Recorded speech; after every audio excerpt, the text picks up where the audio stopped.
And before the COVID thing, did she do that like traveling to visit people in her territory thing? No, not really at all. Only maybe one or two times. She was otherwise having to work, like later hours, like from 10 to 8, Yeah. and stuff like that. But now she'll be able to just do a regular work day.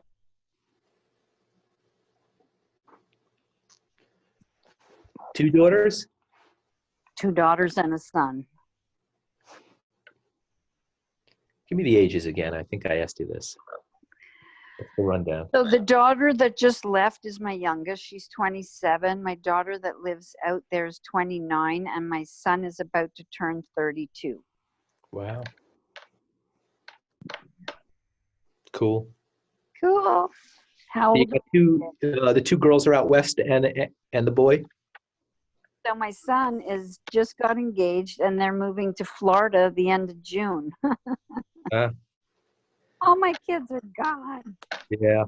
That's like, I have 3 of them that are out west and, well, one because she can't get out yet. She's only 15. Oh, so you have 4 kids. Yep. And where are the 3 out west? Let me turn my camera on here. My oldest is in Las Vegas. Oh, wow. How old is she? She's 27. Okay. And she's got a steady boyfriend that's a lawyer. She's got a job at Amazon doing one of their tech startup things. Cool job. And very cool. Really, she started that position in early March and was going to show up for work like March 10th. And then on March 9th or something like that, she got an email saying, don't show up.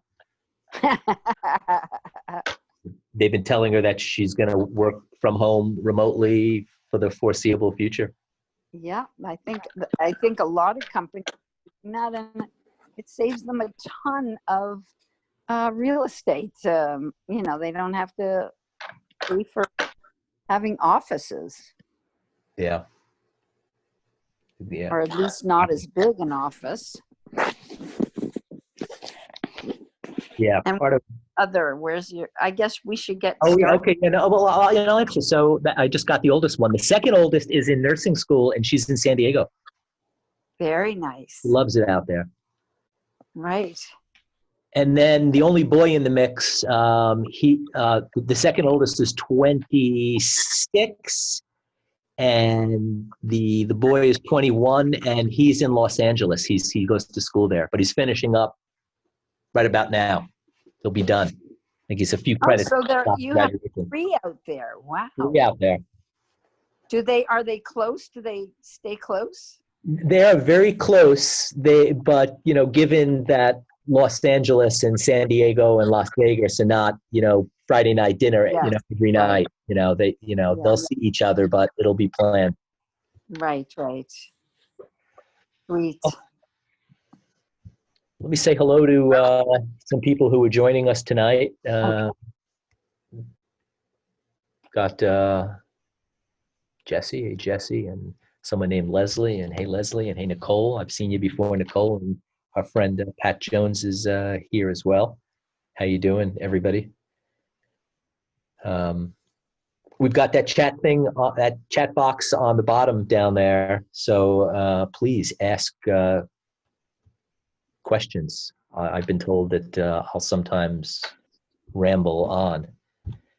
It's a thing. It works way better to have people ask questions. And we've got a bunch of panelists who you guys may know of. We've got John Worthington, the author of the Office of Shaman. We've got Vanessa Worthington in the background. We've got Terry Stengel. We've got Elise Comiskey. We've got Jenny Waters. We may even have Paul Grenchi back there. I think I got pretty much everybody. So welcome to everybody. And we broadcast on Facebook too. So I know we've been picking up a bunch of people there as well. Some of you have already found us on that invite that we provided to you for Slack. Slack's a business communications platform, and what we thought, the idea behind this was, hey, we got an hour a night, and there's only so much you can cover, and we just tend to, sometimes just cover a bit. But we got that Slack channel, and the Slack channel is the place where shoot the breeze, ask questions. I'll pose some questions.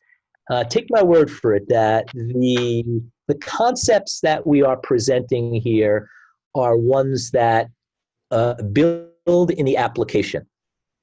I'm coming to you from my float center, and we're getting ready to reopen the float center in a couple of weeks here.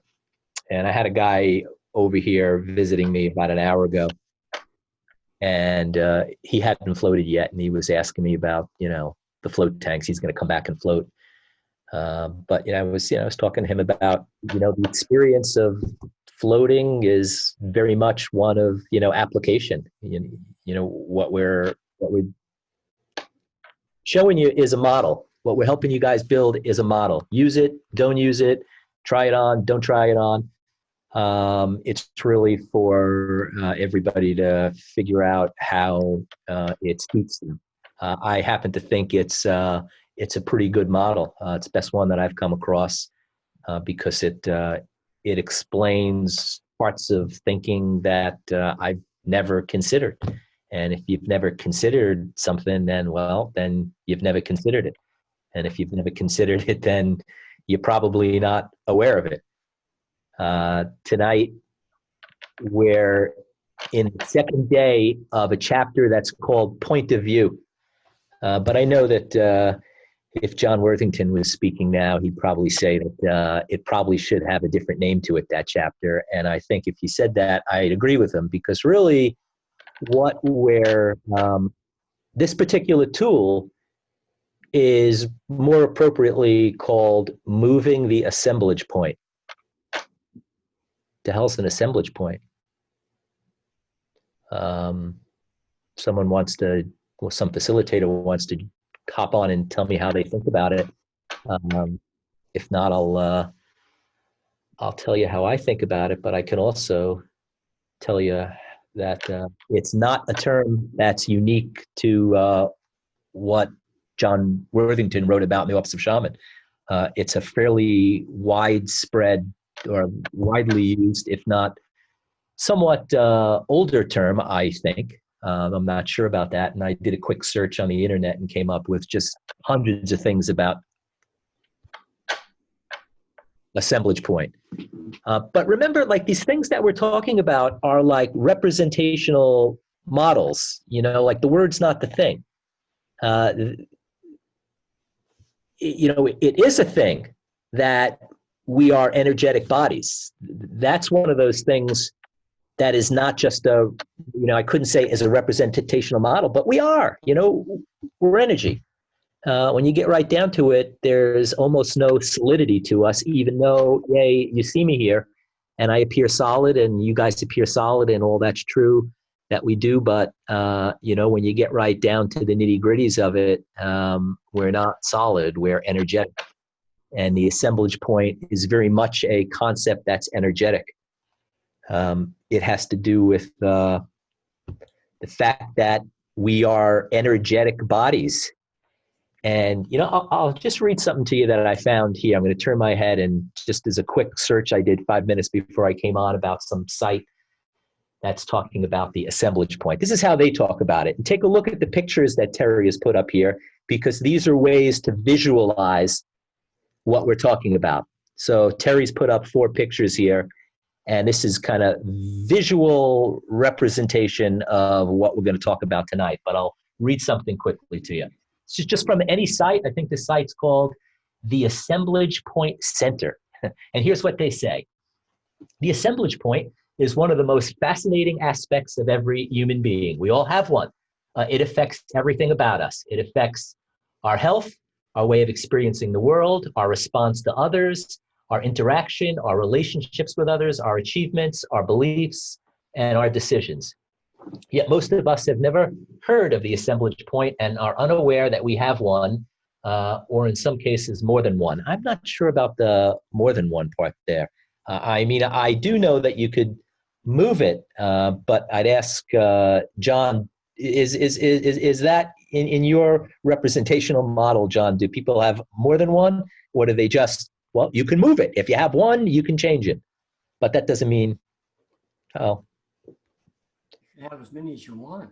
you can have as many as you want. Oh, why not? Why not? You can collect them. I think that's a good idea if you wanted to. I think so too. If you wanna, don't do it. If you don't want it, don't do it. Yeah, if it's scary or something, you don't do. Oh yeah, why? Yeah. Well, we don't want to be scared. Well, maybe some people do, but not me, baby. Yeah. It's scary for me. Well, here's the thing for me. I don't, I know from experience that looking at how I view the world is very much looking at a snapshot of a lens I brought with me as a little kid. Huh. Go figure. Do you think I'm unique in that respect? Do you think that most of the folks on the call here have brought? Yeah, everybody does that. Everybody. Yeah, sure. Why not? Okay. Why wouldn't you do it? Okay, I could share with you something. Go ahead, Pam. Please do. So, I grew up thinking that this is one of the things that, like, a huge assemblage view change that happened for me, and that was seriously grew up believing that I'm the fifth of 5 kids, and I honestly thought that not that, like, that my parents just had, just didn't care for me, didn't love me, and that they were tired by the time I came around. And I just uh, that's what the way I went through my life, just thinking, oh, there's nothing I could do about it. My parents, they were completely negligent, and they paid no attention to me. I pretty much brought myself up. I had older siblings. But then when I changed my assemblage point, it was such a wild awakening that, oh my God, my parents really loved me.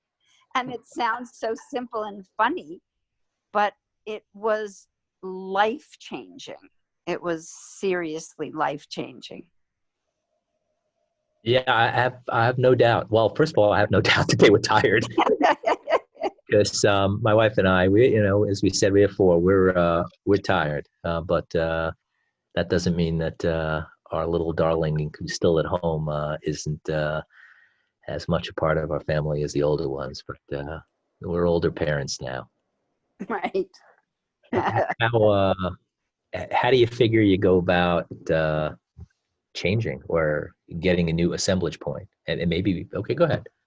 Okay, so the way it happened for me was getting a third party perspective, and sharing my story enough and letting people in enough to be able to be open to that third party perspective. And I grew up in a very secretive kind of environment, and sharing was really difficult for me. And then when I did, it was really helpful to get that third party perspective to be able to make the shift. So what I'm going to guess, if your experience is like me, that there came a point where you started to maybe see that something was amiss, something was maybe not working like could work, and maybe there was other ways to get stuff, including like that your parents didn't just sweep you under the rug and ignore you. No, honestly, I don't think it came about that way. I think that I had always been a seeker, I guess. I'd always been looking for my happiness. And I was a very depressed teenager, and I was just a pretty unhappy overall person. And I think that I was always believing somewhere that I could be happy, and I wanted to find the answer. And I tried everything, biofeedback and meditation, all the things that you've mentioned, that you've tried or other people have tried. And I tried journaling. I did Vision Quest twice. I've, done lots of different things. And then when I started the process of rewriting and working with John, it was like, holy crap, I found it. Yeah. Let's see. Let's get a way to look at this, maybe visualize it. Hey, Okay. Terry, do you have the, I want to see if we can represent what Pam's talking about. Do you have that upside down pyramid thing handy? Yep, sure.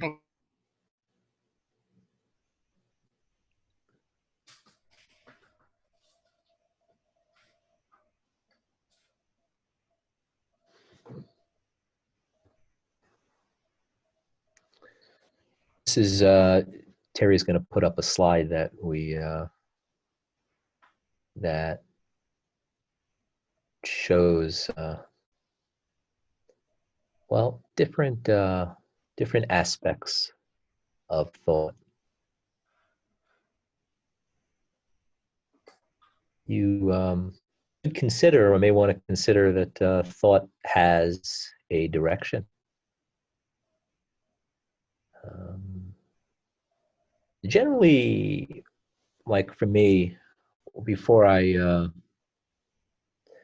guess got to the point where I said I'm done with the shit that I kept doing, I like a lot of people that come in the door here at the Float Center, was trying to manage my life from a conscious place. That would be like way up at the top of this upside down pyramid here. You can call that, well, you can call it logic. Coming out of the being in the lawyer world, that's a pretty familiar place I see lawyers spend their time, but it's also a pretty familiar place I see most people spend their time. But as Pam's talking about, that those behaviors, right, Pam? That that thought of mommy not loving you is not at that logic level. It's in fact, it's way down at the bottom of the pyramid, and you can call that below the level of awareness. Sigmund Freud called it subconscious. We call it below the level of awareness, but it's working you. Most of the shit we do is driven from that level of thought. So if you're going to change the way you think about things, you got to change it down at that level, which is why programming is the first tool that we had talked about. But what we're talking about now is that you can change the very way you assemble the world by starting to nudge down at that level. Yes, right. You can, you kind of move it and shift it. There's a way that we talk about that, which we call stalking, like stalking oneself. We generally don't think of stalking in terms of a behavior that we apply to ourselves. But if you think about it, like me, just like Pam, I came out of my childhood with some funky things about what the world was like, that way that I looked at things, my lens. And then I started to nudge it. But the way that I nudged it is by taking myself out of that robotic patterns that I was always involved in. What kind of robotic patterns? Well, like being right, as that's something that I could actually be. As I found out, I had the command to do it. There's no rule that you gotta, tomorrow when you wake up, or even at this moment, interact with the world the same way that you interacted with it since you were a kid. you can stalk yourself and do something unusual. And why would you want to do that? Well, when you do that, then you start to nudge that fixed lens out of its place, and you can move it to another place, or have a different way then of assembling the world. And why might you want to do that? Anybody care to venture a guess? Facilitators, attendees? Why would you care? Like, who, okay. Why'd you want to change your assemblage point? So what? I ask. Somebody, why do you think it's something that you might want to do? Hey, Ken, it's Paul. Hey, Paul. I've heard a rumor that we're at our best when we're tackling the unknown, and we're doing things that are unfamiliar to us. I think that qualifies. I think that's right. And for anyone that's ever tried it, it definitely it's real. You'll notice it doesn't take a long time to figure out that it's real. Okay. Can you expand on that? Sure. Well, Ken was saying earlier that we're kind of subconsciously, robotically running through our programs if we just do what we do every day, and that's pretty true. It's actually happening that we're expending the least amount of energy possible, and we're really not paying attention. We're not engaging our full focus on what's going on in the here and now, which I think some of you are probably familiar with, that idea of being present. Well, when you're doing things that you're not familiar with, or not comfortable with, or you've never done before, chances are you're going to have to pay attention, and you're going to have to focus, and you're going to have to think, and you're going to have to assess. And that's just such an engaging way to go about life, don't you think, Ken? I do. Don't you have to do that for this webinar every night? Yeah, I have to do that. I've got to take myself out of familiar. But I'm with you that, well, first of all, I would say that even if it seems familiar when you wake up tomorrow, I have this discussion with my 15-year-old. It's like every day is the same. It's like, no, it's not. It's really not. Every day is different. And if you treat it like that, then you have an observational place to kind of watch for new things that come up, instead of just like, it's the same. That's the same. It's the same. I'll tell you. Yeah. Look, I mean, I've got a lot of places where, by necessity for me, I had to consider these things. There were less academic concepts for me and more of like saving my marriage concepts and saving my law partnership concepts. It really were. That's really what it came down to.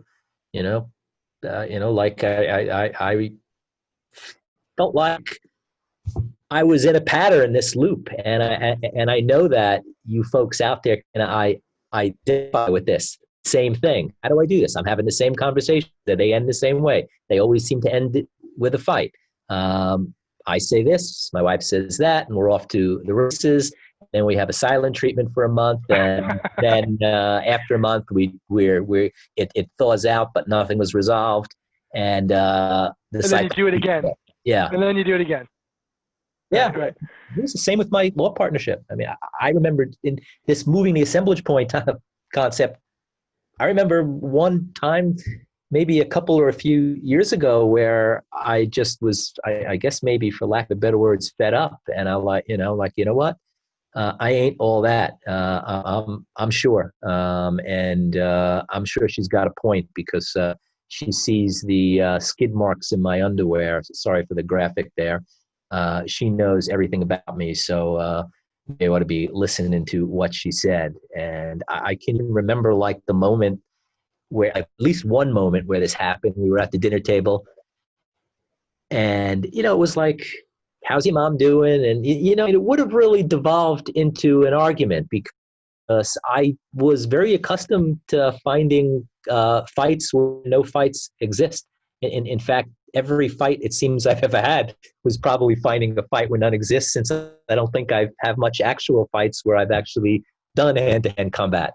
So for government's sake, I'd say that most of the fighting I've done in my life has been about things where there wasn't a fight. So I remember she said something. I don't remember what it was. I think it was something about my mom, and I got defensive, even though she was right on. But I got defensive. I think, I would have, my pattern would have been, how about your mom? You just think about that. Like, oh, God, that's what I would do.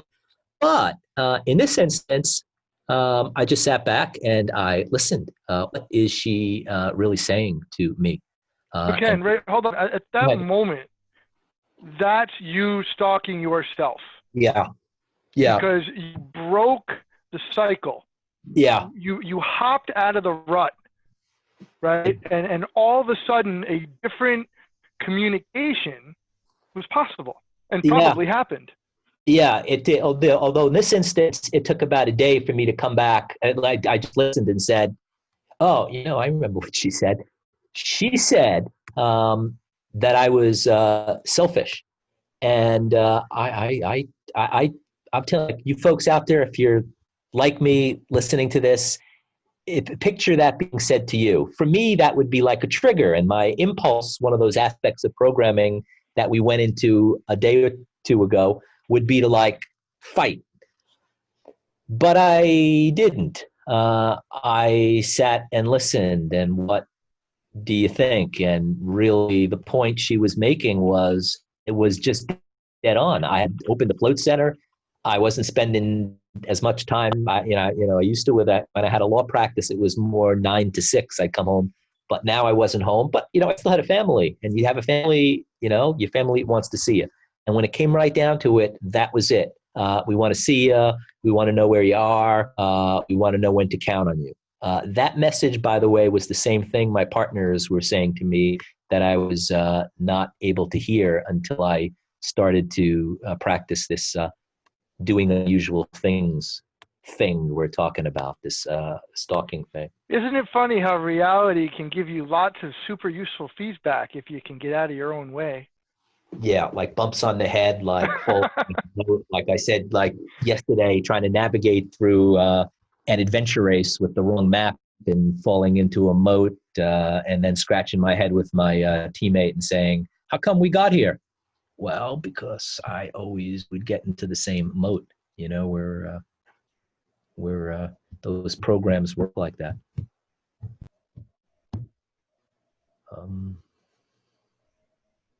Pam, you still Yeah, I'm still here. Yeah. hanging there? Yeah, sure. Is any of that helping expand the idea for you a little bit, Pam? Because you seem to have a decent handle on this, but it looks like you're looking to see a little more. I just wanted to hear how you used the words to describe the process, and yeah, I like the way you explain things. Cool. Awesome. Yeah. Thank you. You're welcome. I'm not too proud to admit that I still learn lots of things even these days about places where my lens has very definite facets of places that I grew up in. So who cares? I mean, the question is, do I care? And personally, I think it's good for me to modify my lens, especially being in the law business and owning a float center, since it's nice to know what people are actually saying instead of assuming that they're saying something that's just because I perceive it a certain way. What do you guys think? Anybody here? Do you have other examples of reality pointing at what was going on for you? I know you do. I got loads. I've got, I think, can you guys see that building back there? I'll get a little closer here. Let's see, is my thing plugged in? Yeah. Show you a picture. Yeah. That is going to be the new home of quantum floats. And I've been building that property for, well, like 5 years. Wow, that's a long time. It's a long time. The people always ask, It's how come? not that big a building. It's not. You would think that it could have gotten done before that, right? Mhm. It'd be convenient. I don't know. I'd say convenient, but let's just say, I don't call it the old Ken Kaplan because it's still the same Ken Kaplan, but the old assemblage point, I kid you guys not, the old assemblage point would have given you a dozen reasons in response to Elise's comment why it's been taking 5 years. And every one of those reasons would have been a blame on something else.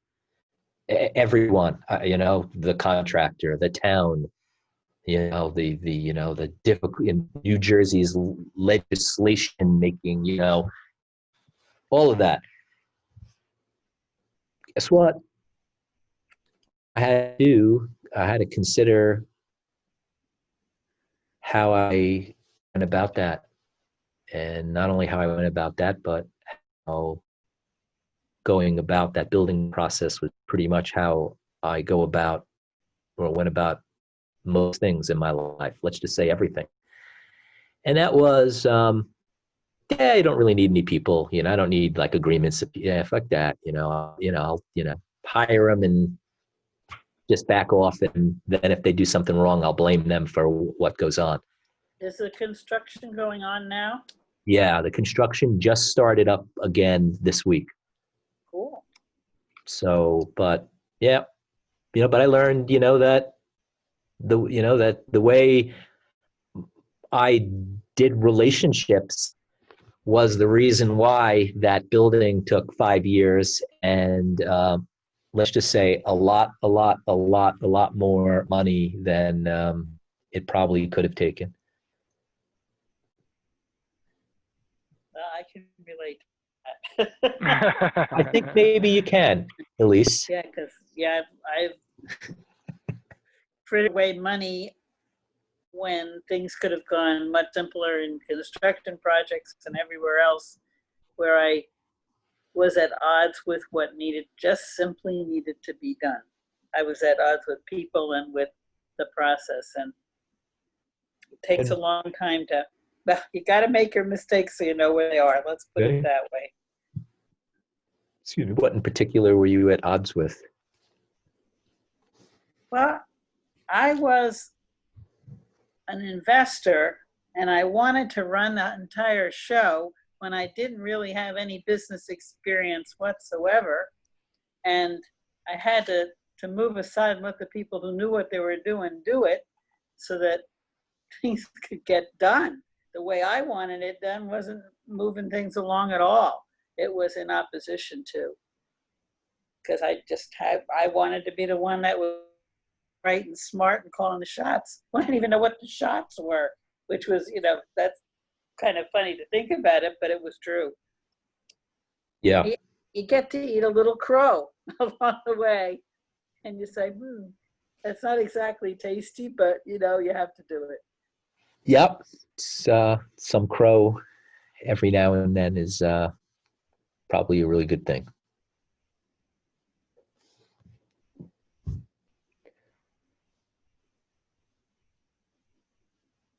John Worthington, I have a question for you.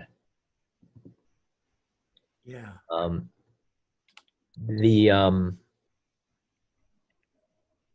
What I started this discussion with is that we can think of ourselves as energetic. And I think the concept of assemblage point, fits in there, that it's, that it's generally for people when they come out of childhood, it's fixed in just one place. Right. And then I went into stalking, being especially stalking oneself is, as a way that people can well, change the way they assemble the world. Is that accurate? It's true. So At least in Pam. I don't know from accurate. I know from true mostly. Okay. Sorry, but Okay. Did you pull this concept out of some other place? what's that? Moving the assemblage point? Yeah. Where does this come from? Well, it comes from a couple of three places actually. Castaneda made it famous. Let's just put it that way. Carlos Castaneda. Yeah. More people kind of chased that down from his perspective than anybody else. So let's give credit where it's Okay. due. Okay. I don't know that there's anything particularly wonderful about it, other than the fact that it's a way of talking about something that's true. That we do that, but generally speaking, people talk about it, well, by blowing smoke up somebody else's butt, and mostly we don't have any idea what we talk about when we talk about that kind of thing. So I don't really push it too much. Okay. I think what you're saying is that just talking about something doesn't change reality. No, that's ugly. I mean, anybody can run their mouth about something. I'm afraid I can run my mouth about something. That doesn't mean I know anything, unless I can demonstrate what I know. I'm not saying anything at all. Yeah. If I can demonstrate it, well, now I might be able to say something worthwhile, but don't believe me unless I can demonstrate it. Yeah. That's the old put up or shut up. People, when you get right down to it, that's where their bullshit meter is. Either you're going to pick up and show them how a tool's used. Otherwise, you're much a fraud. Yeah, I guess so. For me personally, I figured that if you're going to talk about it, then you ought to be able to do it. That's just my own personal rule. Not a lot of people stay with or agree with that rule, I guess. I don't know, why should they? They have their own problems to deal with. Yeah. Well, I'm of the view that if I'm going to do something or learn something different, then you got to pick up and do it. I've had my share of reading books and thinking that I knew shit just because I read a book, only to find out that when the actual mechanical or application came, that was a critical missing component of whatever I had read in the book. What I'm saying is, if you're going to ride a bicycle, I don't care how many books you read or ride a bicycle or hang gliding. You can read a lot of books on hang gliding. Personally, I don't like the bicycle kind of illustration. I like something a little more graphic that everybody understands, according to Pitbull at least, and that is that you can't really learn sexual activity by the visual vocal mode. You kind of actually have to get down and get dirty with it if you're going to understand what it is. And I think that's the same thing for everything else that we experience in life. It's like we all have experience. We all know what know what meta programs are. We all know what programs are, etc. We talked about that here last week. Yeah, we all know what that is. That doesn't mean we have it identified. That doesn't mean we can actually say, okay, what I'm using now is a meta program. What I'm using now, what that is that causes me a problem right there is a program. We don't have that kind of familiarity with it. Yep. With the subject matter. Then you don't know it. Then you don't. No. You don't know it until you can say, that thing I did was because of a program that I wrote that operates like this. And even,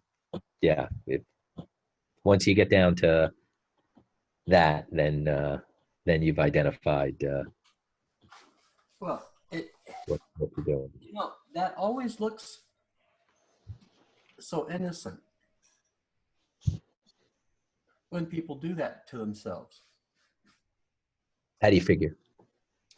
Well, if you tell yourself, well, you know, I didn't really know this thing that I did. Okay. I think your illustration of well, Your Honor, I didn't really know what happened. I stabbed the guy 17 times. I just don't know what happened. You're not going to hold me accountable for that. I wasn't thinking about it consciously. Yeah, it doesn't work in court. That's been it's been tried and tested. It doesn't work. No, doesn't work. It will You not. know what?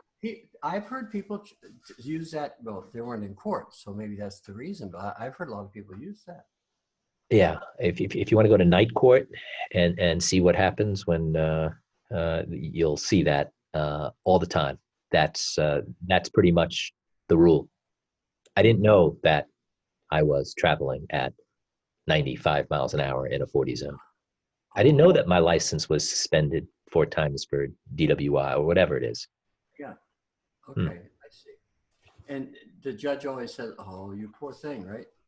You poor thing. Yep. No, he never says that. It's like, yeah, you're deemed to have known by virtue of the fact that you did. If you do something, whether the thing you did is, you can argue that it's not in your conscious thought. It doesn't matter that, it's still something you do. How do you disclaim? Let me check to see if there's agreement on that. May I do that? Let's do that. Hey, Terry. Terry. Yeah. Hi. Hi, Terry. Do you understand what Ken's trying to talk about here? Okay. I mean, you've never done what he's describing, have you? I never what? You've never done what he's describing, have you? Yeah. There are some where It's one of this little place. no okay no but get it. I mean, okay, which thing are you, the thing about being in the rut? Yes, I do that all the time. Yes. No, that we weren't talking about that. Really. Okay, I'm sorry. I was. And do help our friend Terry out so she can stay. Yeah, Yeah. please bring me back up to speed here. Yeah. Okay, fair enough. If you're doing something,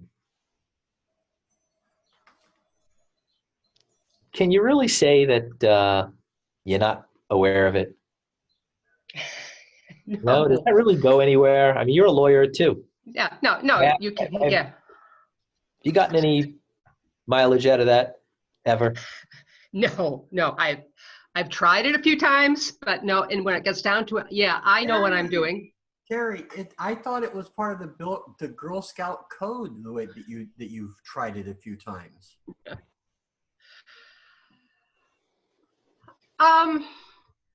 Yeah, well, yeah. I mean, it's part of. You know what? It's part of where I say, "Oh, I'm ditzy. I wasn't paying attention." Oh, that was an accident. Yeah, three Terrys lined up in Yeah. shoulder to shoulder as an air tunnel. Right. I'm not buying it. Yeah.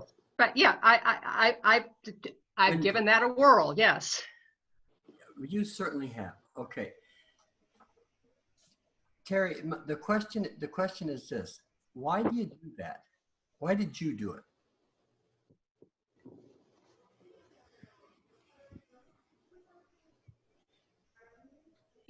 Because it was just pretty much a way to kind of go off and do what I want to do, and Is that because you're doing that Cyndi Lauper thing? oh, the girls want to have fun. Yeah. Was that your excuse? It was more that I just sort of said, this shouldn't matter. This is not a big deal. But that was in my head. Whoa, stop right there for a second. Okay. Okay. My friend Pamela Dubois is on tonight. Yeah. Did you know? Okay. Yeah. Yeah.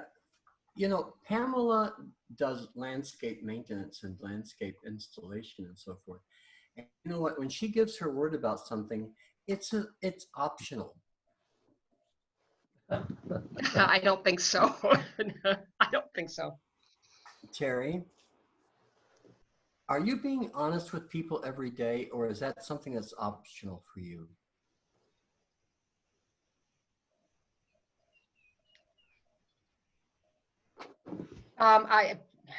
My approach is more that it's optional. Exactly. Okay. Now, T, please understand, I love you dearly. You know that's true. I'm not trying to tell you that you should Yeah. or shouldn't do what you should or shouldn't do. Okay. However, I would suggest that if you decide to do something different other than being following the optional truth pathway, when would that change take place? It would happen like now. Yeah, That's it would the happen. Okay, wait. Let's not say it like that because that's not really true. See, that's You not know, something. all right, so let me say it this way. It would happen when I could see and know that it was, that what, No, okay. no, it wouldn't happen then either. It would No. happen in a now. That's a fact. But the way that you're saying it's like it's going to happen in this now. And unless this now is going to extend out for another 15 or 20 years, I can't agree with you about that. Mm. Yeah, it's like somebody that says, I quit drinking now and it's done.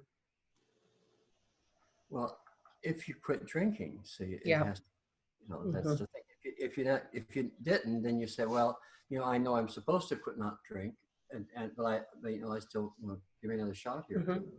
I mean, you'll deal with it however it really is. What I'm interested in is that you're honest about what you do, and that's the place where you and I have kind of, we dance this dance here. Yeah, that's true. You Yeah. talk about you're going to change it now, and I say, no, Terry, don't do that to yourself, kid. When you get ready, it will be in a now. That's a fact.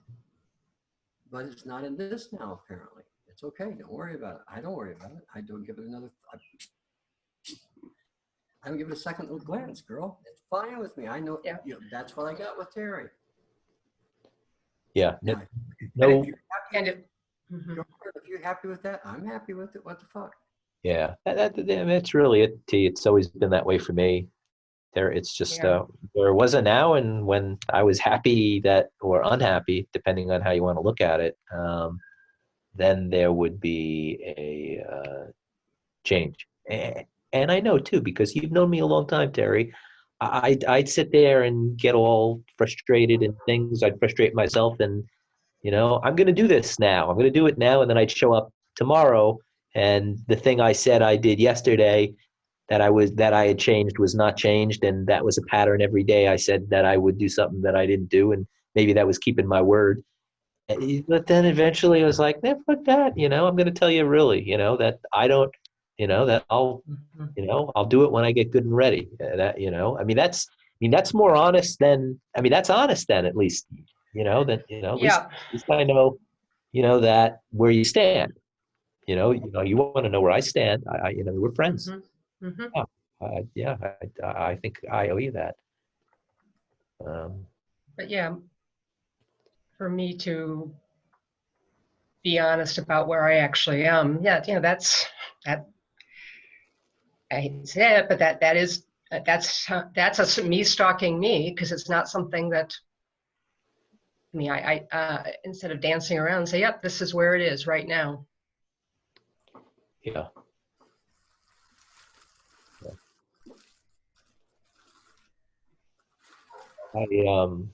I think for the folks listening, it probably is a good marker to say that, we're presenting you with a tool, moving your assemblage point, just like early in the week we presented you with a tool of programming.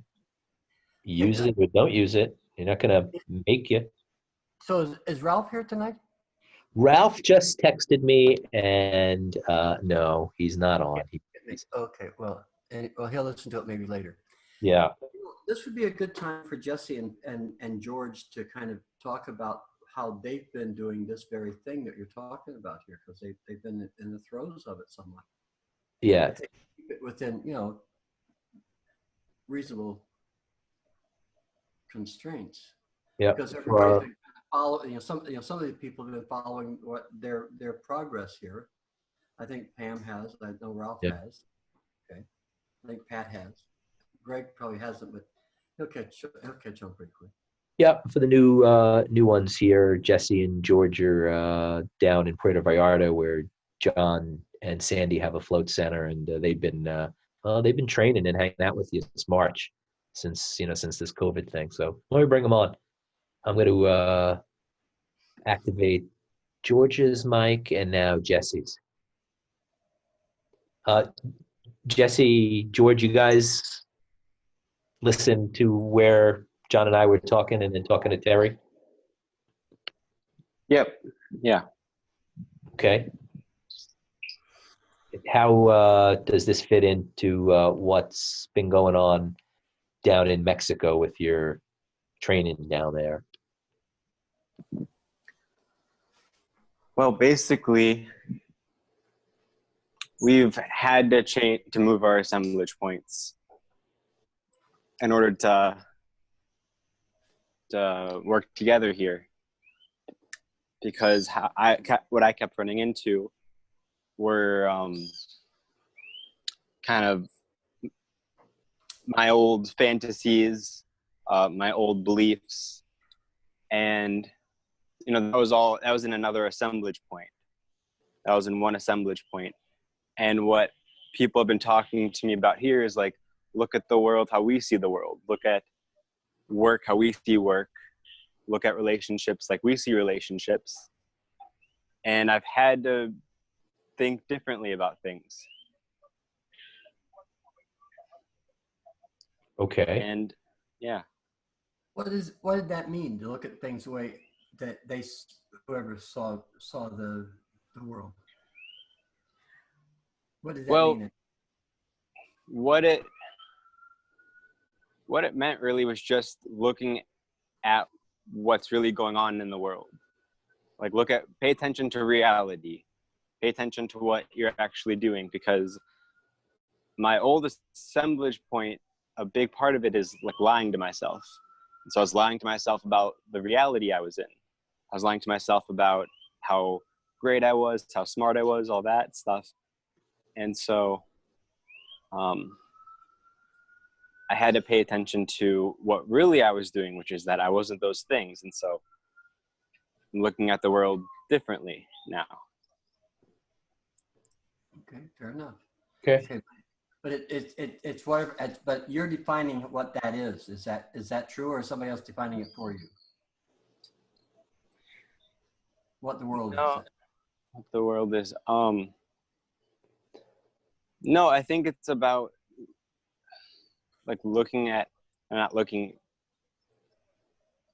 I'm defining it for myself, but I had to listen to what other people are saying, to see what they were pointing at. Okay.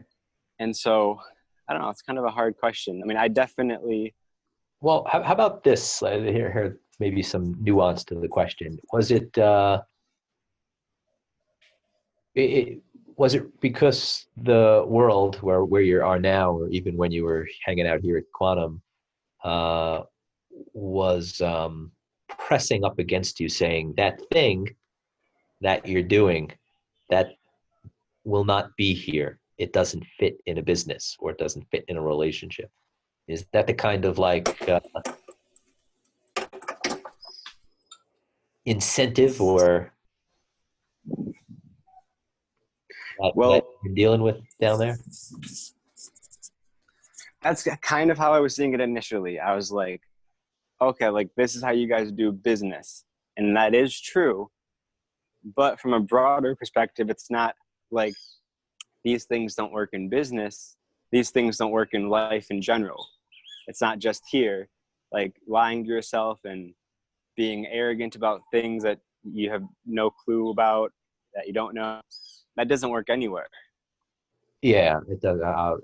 It doesn't work particularly well. It's legal, but Yeah, it's the same conversation we're having with Terry. It doesn't. Okay, cool. How about you, Jesse? Yeah, being down here in Mexico has changed a lot of how I see myself and the way I interact with other people. So, for example, when I first got down here, a lot of times when I was doing things, I would feel sorry for myself or I would get in my head about things and I wasn't able to really pay attention to what I was doing. So one of the biggest things I realize is that, you know, what I'm doing right here and right now deserves my attention. And that was something unusual for me because for a long time, even just a year ago, I was wondering where I was going and what I was doing. I didn't really have a direction. When I was here, I actually had to see and think about who I was, where I was going, and who am I working with, and what are we going to make together as something real. And that totally changed the way I went about my work. Having a goal, having a direction, having an impetus to go somewhere actually allowed me to focus on what I was doing. So with that, I've been able to begin developing a Rolfing clientele here, and I'm actually motivated. And the things that I'm doing, I'm busy all day, which is, you know, I was a lazy ass before I got down here. I would just lay around and be bored and feel sorry for myself and question the meaning of existence. And, you know, a lot of that came from early childhood and the ways that I was protected by my parents from actually experiencing faults. Like I was afraid to make mistakes. And the thing is those mistakes that I've made, I'm actually growing from, I'm learning from, and doing unusual things and not being afraid of failure is where I'm actually growing. And that's been a huge part for me, is that, you know, I've been afraid to talk. I've been afraid to do anything because what happens if I get in trouble, or what happens if I make a mistake? And those unknown things are where I'm going to improve. And so what if I make a mistake? And I think one of the things we talked about on the call is doing something unusual and just doing things for the hell of it. And I realized that I have a lot more resources available to me than I ever imagined, that I can actually sit down and learn how to do something, whether I have to watch a video or learn by observing somebody else do it. That's something, that's a capability that I have in me, and that feels good. That's something of value to me. So that's one of the biggest shifts that I've had being down here so far. That's good. That's an example of moving your assemblage point. I have a question for George. I was wondering how breakfast went this morning. Can you hear me? Yep. Yep. Okay, there we go. It went good. I made this potato egg custard skillet. It's like where you make eggs, but you add milk, so it turns into like a custard.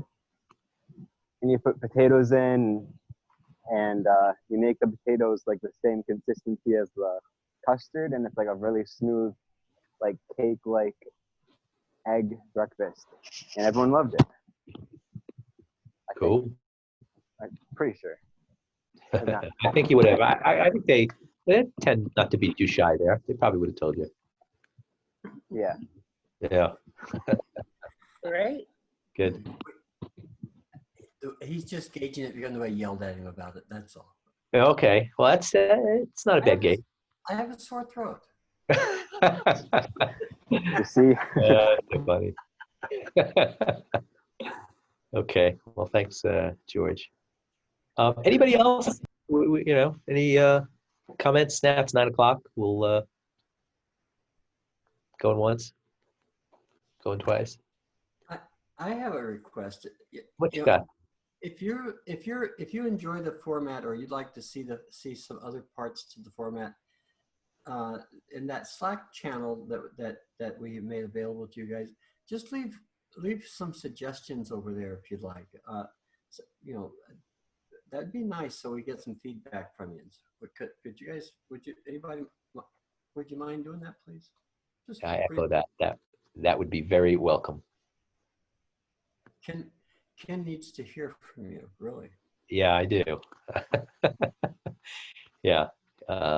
It's consider it a act of kindness to me, and I promise to repay it. Don't talk to me. Talk to Kim, not to me.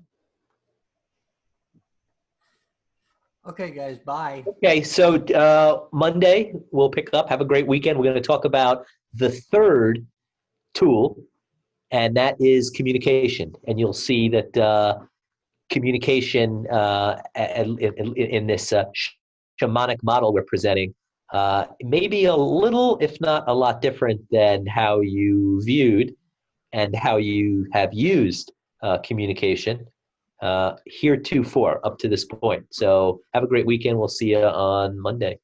Slack channel. Let me know how we're doing. I please, or ask questions. Good night. Night night. Right. Bye all. Bye all.